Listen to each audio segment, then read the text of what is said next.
Hello again, everyone, and welcome back to Reddit Aliens. I'm John, and as always, thank you so much for being here. Good topic. Serious. Let's do it.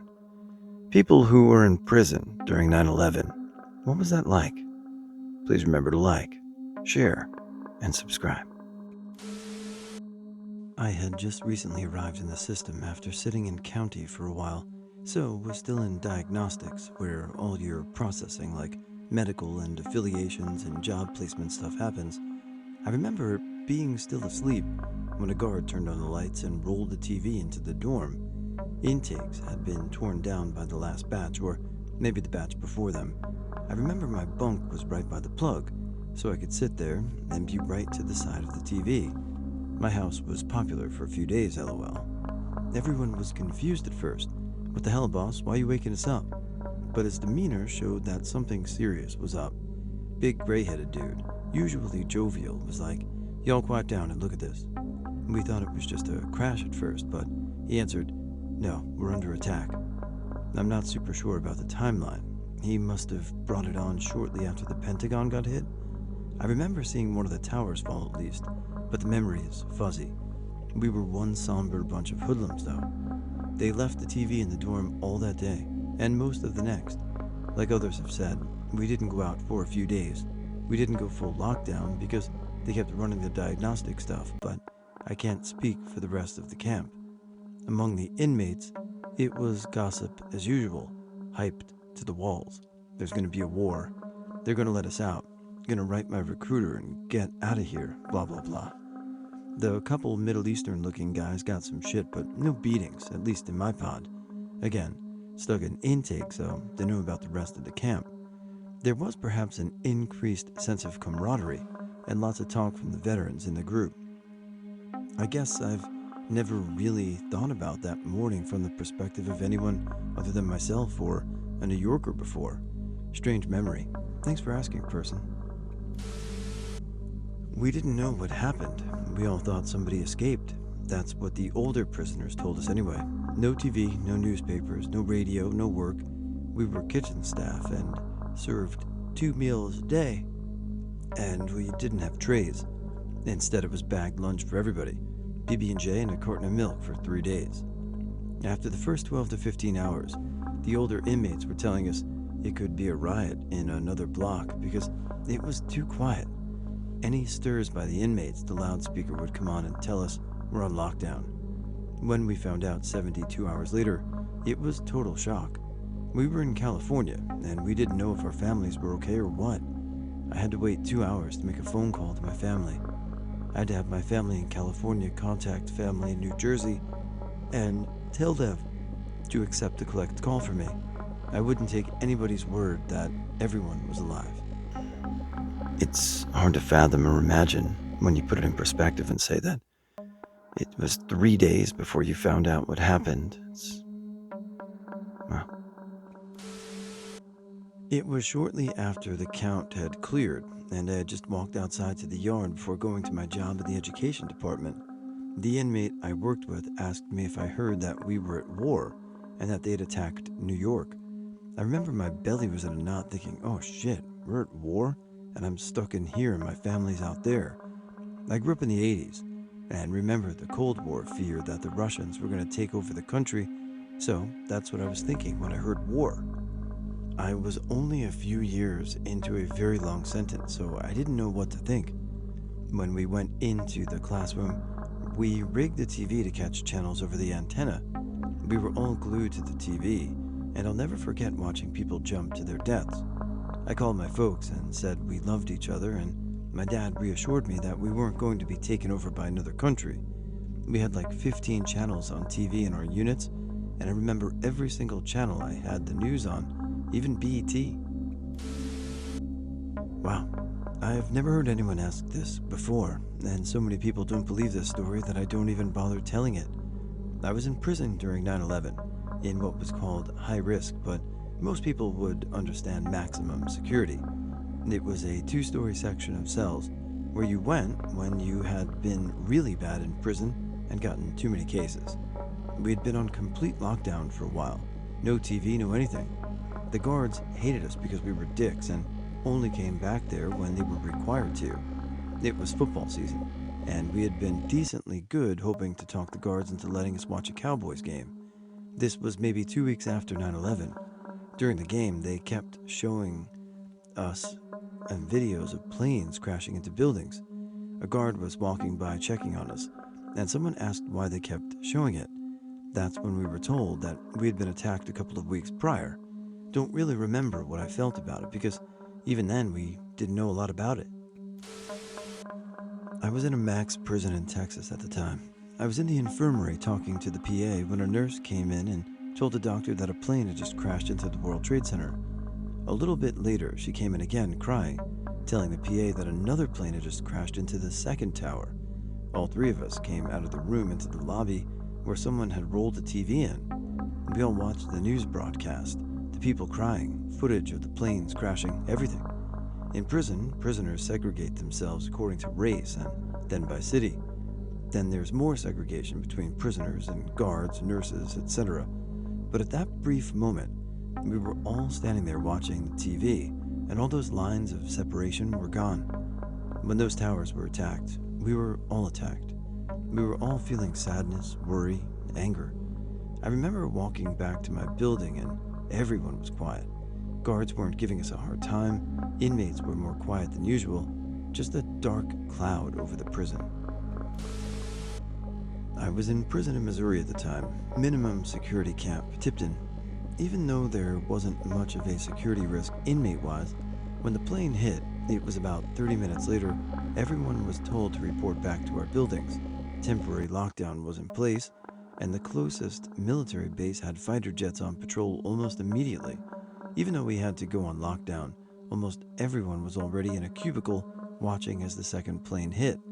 Holy F, was about the most common expletive, as was that effing real? Religious groups were the main concern, as there was a strong Nation of Islam and Muslim population. Luckily, I was part of a multi-faith group, being with my main Wiccan group mainly, that spoke and shared beliefs, experiences, and sat in on each other's respective faith meetings and ceremonies. It was a very unique and interesting in-between sort of group, and time for about a month after 9/11 happened. I like to think the openness our eclectic mix of faiths possessed helped bridge the gap between opposite groups and their response to such an extreme point in our history. I was 2 years into a 12-year sentence for attempted murder in a maximum security prison in Connecticut, maybe 100 miles from where the towers fell.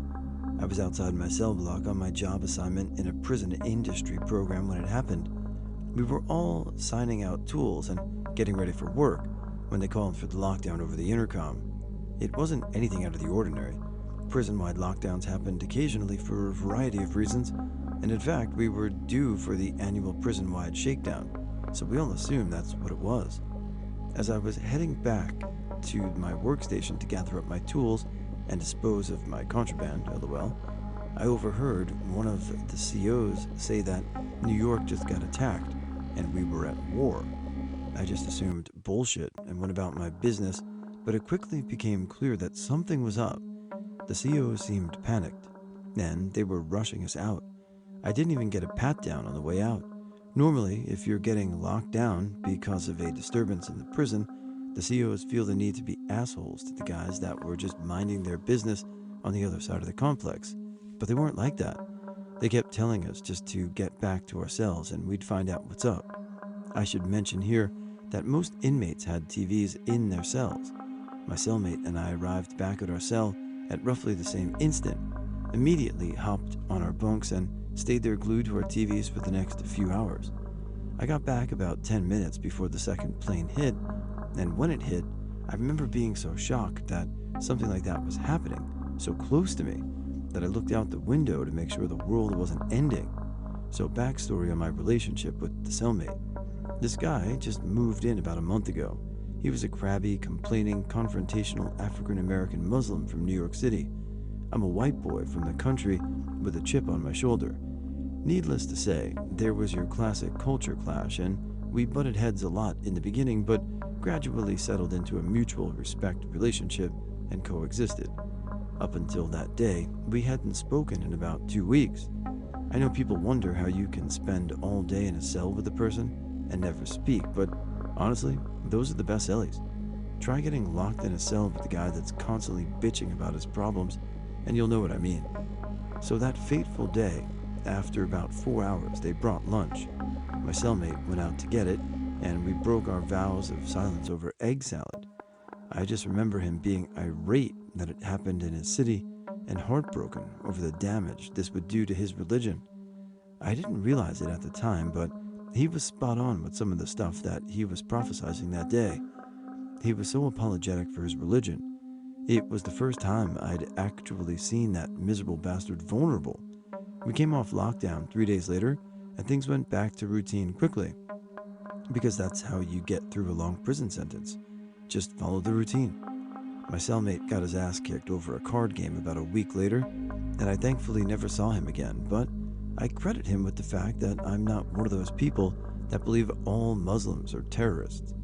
There's one thing I remember from that time right after that, and I'll add here that I am a Democrat, but George Bush was an effing rock star in the immediate events following 9/11. I couldn't have been in a more culturally diverse environment, but everyone agreed that he was the man for the job, and everyone was proud that he was their president. Say what you want about the man, but that's literally the only time in my life I've ever seen that. I was serving 9.5 months and was 8 days away from getting out. I was in a dorm setting, and we were allowed to use the phones early in the morning. One of my fellow inmates had talked to a family member and woke up the guy next to me and said, "Planes just flew into World Trade Center." That was pretty much all we knew. There was no sense of chaos or anything like that. I don't think we realized how bad it was until later that night. I just remember thinking, if shit really goes down, I hope it's after my release date. Not a fascinating story, but I remember for the most part, it felt like it was just another day. I was in prison from October 2000 to June 15, 2002. On June 3, 2001, I took my Shahada, became a Muslim. As a white inmate, this was pretty difficult. I was the only white Muslim in the prison I was in, so there was some extra heat on me for that. But it had subsided. September 11, 2001, I was awoken by another inmate, turned on the TV and watched the second plane hit live while the first was smoking. We, the Muslim community, were all approached by the staff and were offered protective custody status once they figured out it was a terrorist attack and Osama bin Laden was one of the masterminds. It was a very trying time. We would make salat, pray, on the yard in the evening together. It was a scary time. We had a few meetings with outside ministers and imams where we all tried to come together and understand things. During 9/11, I was incarcerated at the Correctional Industrial Facility in Pendleton, Indiana, serving a 30-year sentence for murder. I was working in the chapel as a clerk, just outside of the chaplain's office. In his office was a TV, and when the first plane struck the World Trade Center and the news flash interrupted the current program, I was in shock that such a horrific accident could happen. When the second plane struck, I knew in that instant that it was not an accident, but a deliberate act of war against the United States. At that moment, the guards and administration also recognized that a serious national event was occurring. All work details were immediately canceled, and all of us inmates were escorted back to our cells. The entire prison was eerily quiet because everyone was either in shock or realized that the United States had just suffered an act of war. The prison was placed on lockdown, not only to prevent rioting, but also because no one knew what was going on or going to happen in the next coming hours or days. My cellmate had a TV, and we watched in horror as the events of the day unfolded. There were some inmates who found pleasure in the government being attacked, but these were very much in the minority. The vast majority of inmates, especially the veterans, were horrified. There were many times when I was in prison that I felt helpless and incapacitated, but never more so than on September 11, 2001. If I could have, I would have rushed to New York to dig through the rubble with my bare hands, but I couldn't. Never had I felt so acutely the crushing weight of those walls and those bars. I'm a naturalized citizen by choice because I love this country. I committed a crime and I paid my debt, but I harbor no ill will against the government for my incarceration. I broke the law. I got what I deserved. The United States is the greatest nation on earth, my incarceration notwithstanding, and on that day, I would have done whatever was necessary to protect it, if only I could have. To this day, that is one of my greatest regrets.